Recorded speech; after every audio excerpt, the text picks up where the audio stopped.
제가 그 한국에서 사역을 할 때요, 어떤 권사님이 예배가 끝난 다음에 저를 갑자기 찾아오셨어요. 그래서 사무실에서 저한테 그런 말씀을 하십니다. 목사님은 정말 사람이 변한다고 생각하세요? 이러시는 거예요. 그래서 제가 네 그랬더니, 아직 목사님이 젊어서 아직 뭘 모르시나 본데 사람은 평생 되도록 변하지 않습니다. 겉으로 드러나는 모습은 변한 것처럼 보이지만 그 속마음이나 몇 년이 흐르고 나면 또 똑같이 행동을 해서 사람은 정말 변하지 않는다고 할 수 있습니다. 이런 얘기를 하십니다. 그래서 제가 거기에 이런 말씀을 드렸어요. 목사님,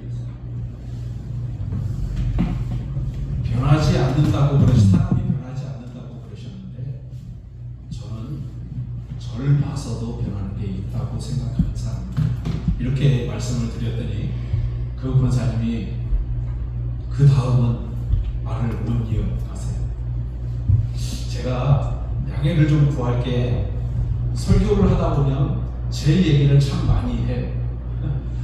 원래 설교에서는 이 설교하는 사람의 예를 들어서 얘기하지 마라 그러는데, 저는 다른 사람들의 얘기는 거의 모르는 얘기가 많아서 제가 그냥 체험한 얘기로, 경험한 얘기로 이렇게 가끔 시작할 때가 있습니다. 그럼 좀 양해를 하시고, 어쨌든 그 얘기를 듣고 그날 하루 종일 설교하고 나서 참 많은 생각을 하게 됐어요. 제 자신을 들여다보면서도 정말 내가 변하지 않았나? 정말 그분 말씀대로 사람들은 변하지 않을까? 그리고 이렇게 살펴보니까 그런 것도 같고 아닌 것도 같고 이러는 거예요. 그런데 오늘 제가 드리는 말씀을 들으시면 이 말씀을 정확하게 사람은 변하는구나 라고 하는 말씀을 이해하실 수 있으실 겁니다. 자, 오늘 설교의 제목이 극적 전환점. 이 말이 어려우니까 쉬운 말로 하면 터닝 포인트. 네, 저도 영어는 이 순간에 쓰고 있습니다. 자, 터닝 포인트라고 그래요. 집사람이 극적 전환점이 도대체 뭐예요? 그러고 물어봐서 제가 똑같이 얘기했습니다. 터닝 포인트.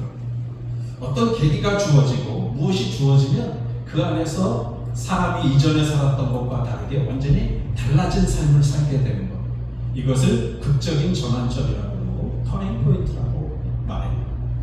자, 오늘 사도행전을 제가 읽었는데, 본문을 사도행전을 선택했는데, 사도행전은 교회의 시작에 대한 얘기입니다. 교회는 이렇게 해서 생겼고 이렇게 해서 시작됐다라고 하는 메시지로 시작을 합니다. 그래서 역사는, 여기에서 교회의 역사라고 하는 얘기는 하나님의 주시는 능력에 힘입어서 일어나는 역사가 아니라, 여기는 그냥 말 그대로 히스토리예요. 히스토리, 역사, 교회가 어떻게 이루어지고 시작됐는지에 대한 기록을 담고 있는 게 바로 사도행전입니다. 그래서 신약 성경에서 유일하게 역사서 그러면 사도행전을 선택하게 돼요. 이 사도행전은 바로 그런 역사로 시작합니다. 그래서 이 말씀에 보면 1장부터 거의 8장까지는 베드로의 이야기, 그 다음에 9장부터 시작되는 얘기는 사도 바울에 대한 얘기로 교회가 시작되는 걸 볼 수 있어요. 자, 이제 거두절미하고 이제 본문으로 들어가서 좀 생각을 해볼 것은요, 제자들의 모습을 한번 생각해 보세요. 네. 제자들이 예수님을 떠났어요. 기억하시나요? 마가복음 16장 14, 마태복음 26장 56절에 보시면 예수님이 체포를 당하시고 나서 바로 제자들이 도망갔다라고 하는 표현을 기록하고 있습니다. 예수님이 겟세마네에서 기도하시고 마고가 와서 이렇게 잡아가려고 할 때, 그때 이미 제자들이 다 도망가고 없었다. 자, 이게 이해가 되세요? 예수님의 제자들은요, 예수님 곁에 항상 머물러 있던 사람들입니다. 그죠? 예수님이 말씀하신 것을 들었고 성경을 통해서 말씀하셨던 것을 다 익히 들어서 알고 있는 사람들이에요. 예수님의 기적도 봤고요, 예수님의 표적도 보고 이적도 보고 기사도 충분히 봐서 예수님이 어떤 분인지를 잘 알고 있던 사람들이 제자들이었습니다. 우리가 얼른 생각하기에 이런 제자들의 모습, 야, 우리도 그 곁에 머물면 참 좋겠다, 이런 생각할 정도로 참 멋있게 보이는 사람들이 제자들이었는데, 말씀드린 대로 마태복음에서는 어떻게 기록하고 있다고요? 예수님의 위기가 찾아오는 순간 제자들은 어떻게 했다는 거예요? 도망갔다. 여러분, 이게 얼른 이해가 되세요? 우리가 신앙생활을 하면서도 그런 경우들이 생겨요. 어떤 위급한 상황이 오든지 어떤 어려운 상황이 오면 그냥 내려놓고 교회를 벗어난다든지, 또 그럴 때면 하나님 말씀을 들은 게 무색할 정도로 옆에서 지켜보는 사람들이 저 사람 교회 그동안 어떻게 다녔지? 라고 생각할 정도로 그렇게 떠나는 사람들이 있다는 거죠. 우리는 그냥 말씀으로 보는 사람들이니까 그냥 그렇다고 이해를 해도, 예수님의 제자들은요, 말씀드린 대로 그 옆에서 3년 6개월 동안 같이 먹고 자고 하면서 예수님의 사역을 도왔고, 귀신 쫓아내는 것도 자신들이 경험을 했어요. 그런 모든 경험들이 있는데 위기의 상황에 예수님을 떠나고 예수님을 배반했던 사실. 이 마태복음 25장 56절에서만 그러냐, 마가복음 16장 14절에 보니까요, 믿음이 없는 자라고 표현하고 마음이 완악한 자로 표현했어요.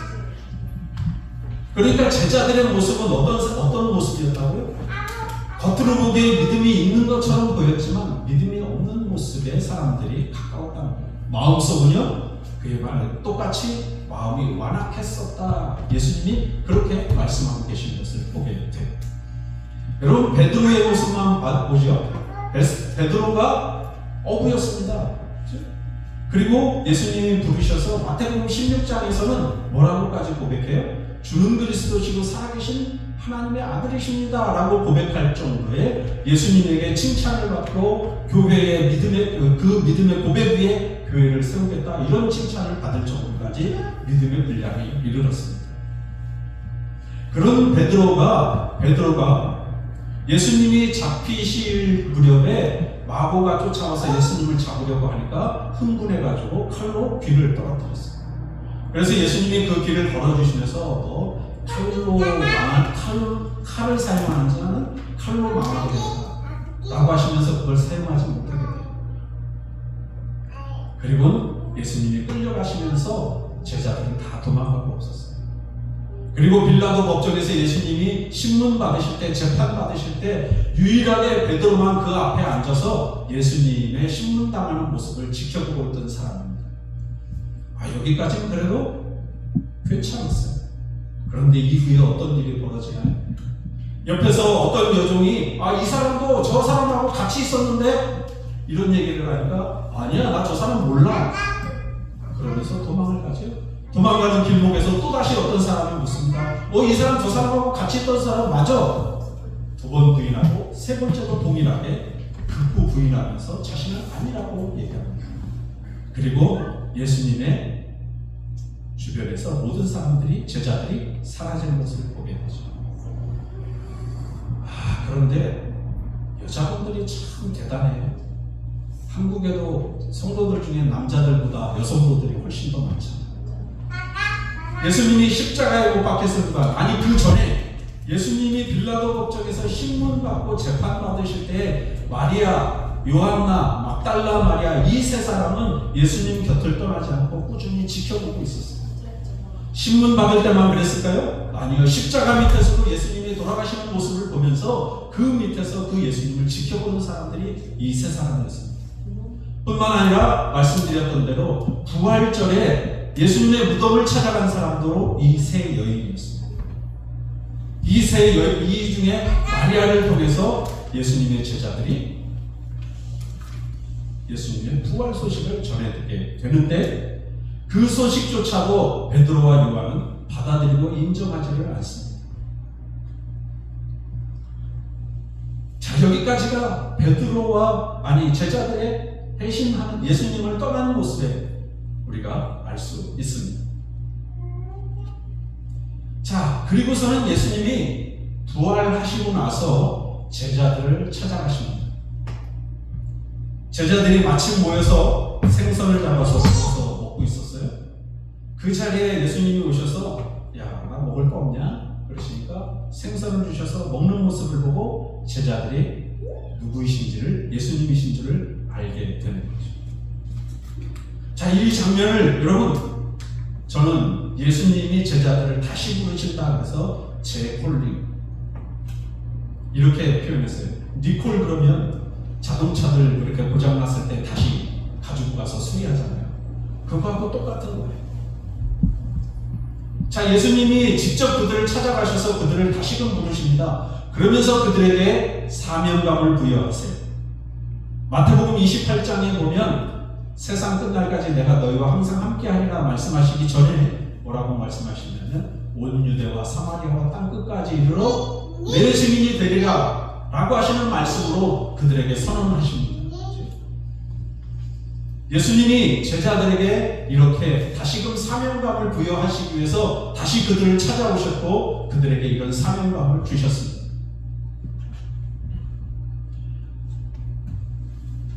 자, 여기에서 예수님이 찾아오셔서 아까 말씀드린 마가복음 16장 14절에 믿음이 없는 것과 마음이 완악한 것을 꾸짖으시면서 그들에게 다시금 콜링하시는 모습을 보게 돼요. 그리고 누가복음 24장 45절에 이런 말씀도 있더라고요. 마음을 열어 성경을 깨닫게 하셨다. 그러니까 그들이 어떤 사람들이었다는 거예요. 말씀을 들어도 예수님이 옆에 있어도 말씀에 대해서 깨닫지 못하고 예수님이 메시아이시라는 것 사실을 알았다는 거예요. 몰랐다는데 전혀 알지 못했다는 거예요. 이때 주변에 예수님 외에도 우리들이 함께 다니는 사람들이 많았는데 뭐 세례 요한만 봐도 그죠? 세례 요한과 제자들이 많이 다녔잖아요. 그런 무리들이 여러 무리가 있었다고 그래요. 그러니까 제자들이 생각했을 때 예수님을 메시아로 인정하고 받아들인 게 아니고 그런 그냥 무리들 중에 하나, 또는 이분이 그런 능력을 행하시니까 이 이스라엘의 왕이 되셔서 자신들을 장관의 자리에 어떤 요직에 좀 앉혀줄 뿐, 이렇게 이해하면서 따랐다는 거죠. 말씀드린 대로 이들에게는 전혀 믿음이 없었고 성경조차도 깨달은 지식이 없었다는 거예요. 여러분, 그래도 가랑비에 옷 젖는다고 이런 모습들이 얼마나 중요한지를 잠시 후에 알게 되실 거예요. 여러분, 믿음이 안 생긴다고 그래서, 내가 믿음이 없다고 그래서 자꾸 교회를 멀리하거나 이러면 결국은 하나님을 떠나는 사람이 돼요. 가론유다처럼. 그런데 그래도 그 마음을 극복하고 교회에 앉아서 계속해서 예배를 드리고 말씀을 듣고 힘들어도 기도하면서 성경을 읽고 이러면 하나씩 하나씩 가랑비에 옷 젖듯이 어느새 모르게 믿음이 자라게 된다는 거죠. 그런데 제자들이 예수님이 콜링하러 다시 오실 때까지도 그런 믿음이 없었다는 걸 말씀하고 계십니다. 그래서 그들에게 말씀드린 대로 다시금 사명감을 심어주시면서 이제 예수님이 다시금 올라가는 장면을 마태복음과 누가복음, 마가복음은 기록하고 있습니다. 그 승천하시는 모습이 오늘 어디냐면 사도행전에 와서 1장에 전부 다 기록되어 있습니다. 여러분, 1장 8절에 성경을 펼치고 계시면 한번 보실까요? 1장 8절에 오직 성령이 너희에게 임하시면 너희가 권능을 받고 예루살렘과 온 유대와 사마리아와 땅 끝까지 이르러 내 증인이 되리라.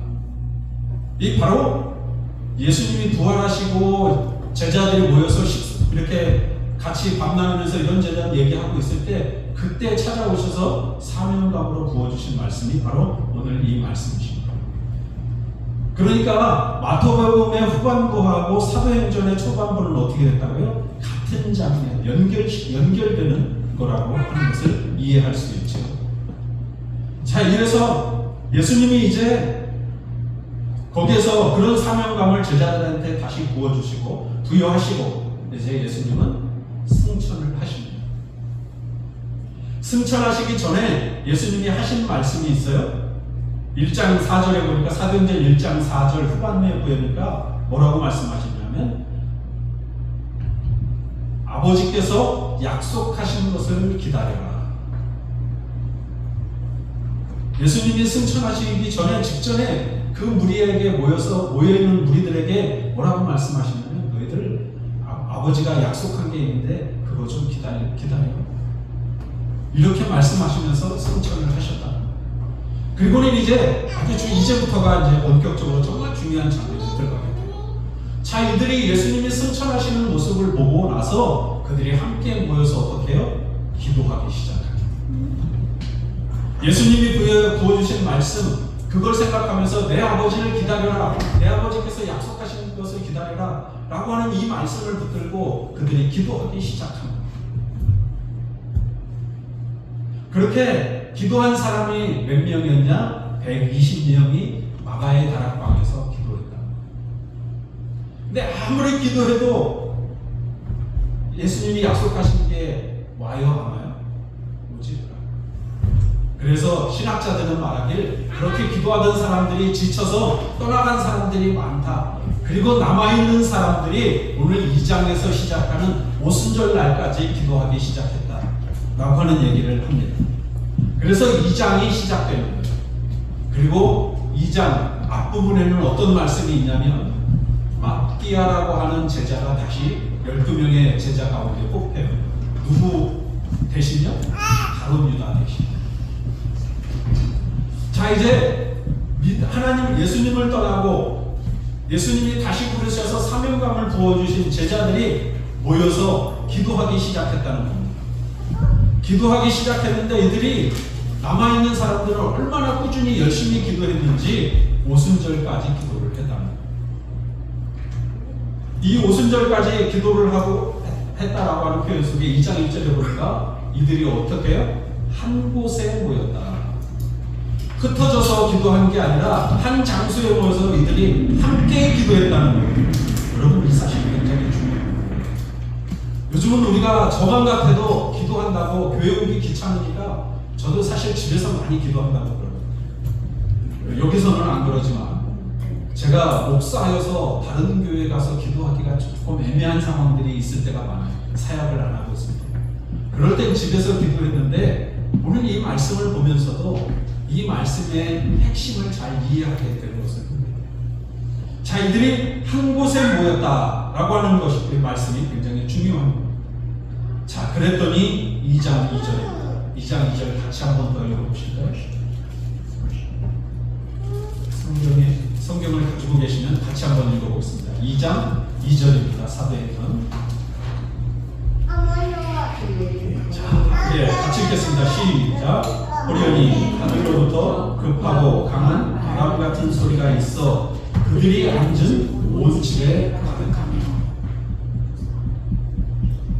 자, 여러분, 이들에게 성령이 임했어.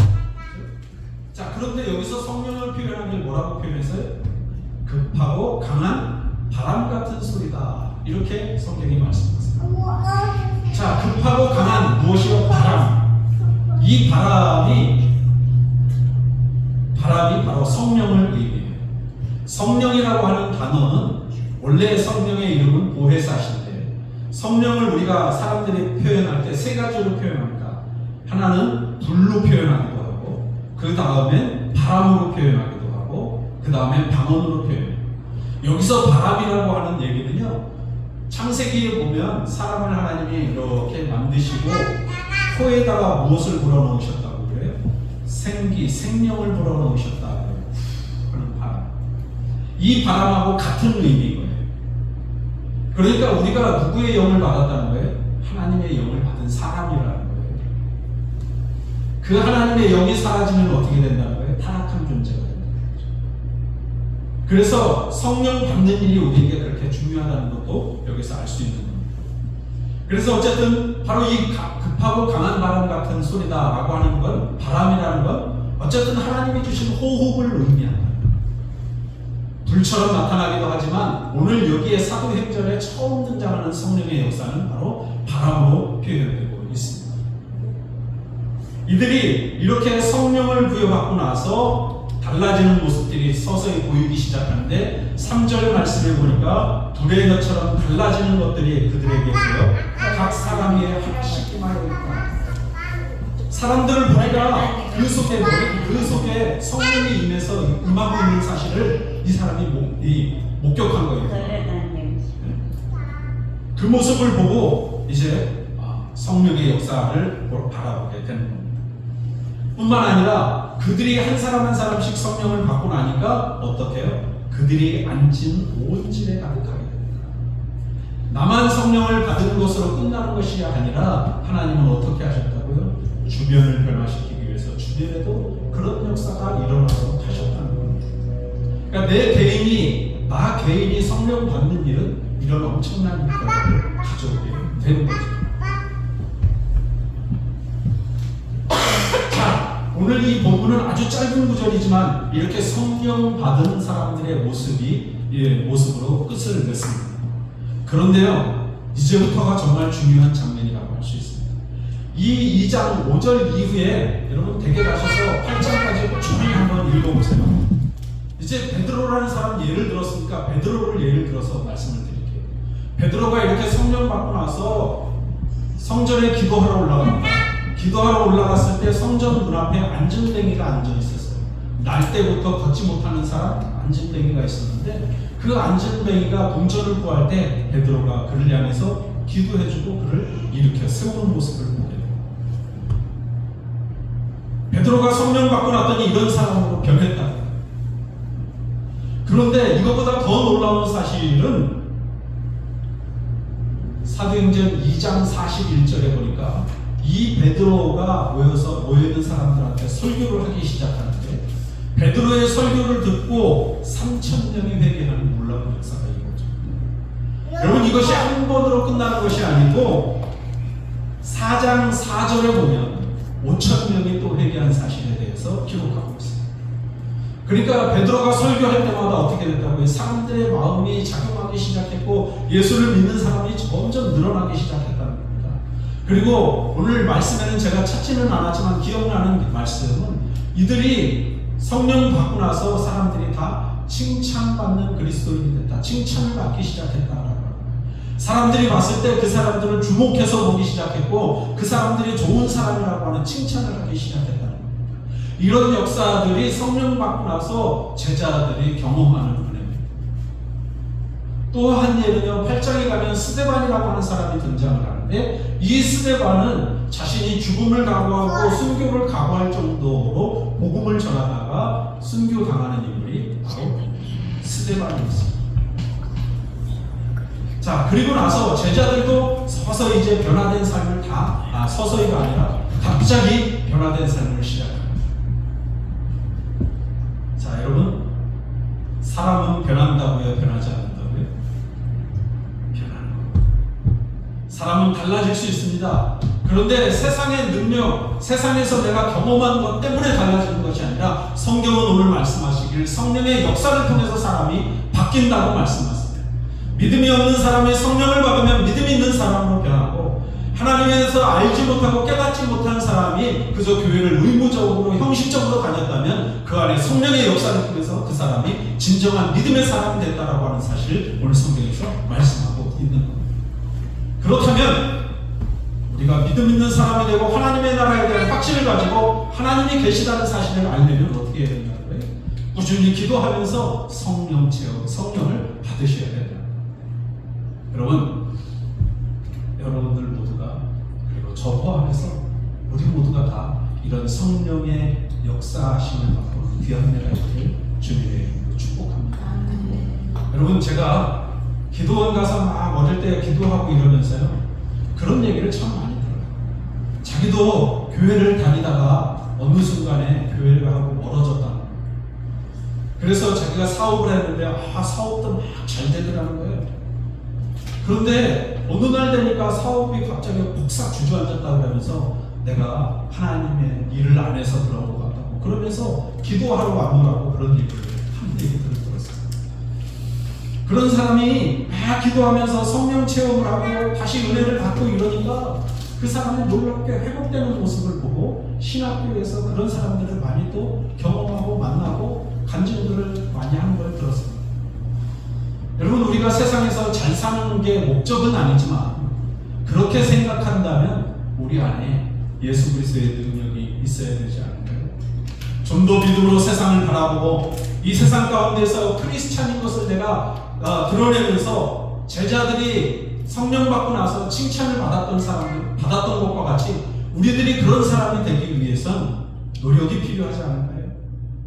그것이 기도이고 그것이 말씀 안에 내 습관을 다듬어가는 것, 이것이라고 하는 사실을 여러분 기억하시고, 여러분들에게 원하기는 하나님이 주시는 성령의 역사하심, 성령의 은혜가 여러분들에게 충만하게 되시기를 주님의 이름으로 축복합니다. 기도하겠습니다. 사랑의 하나님,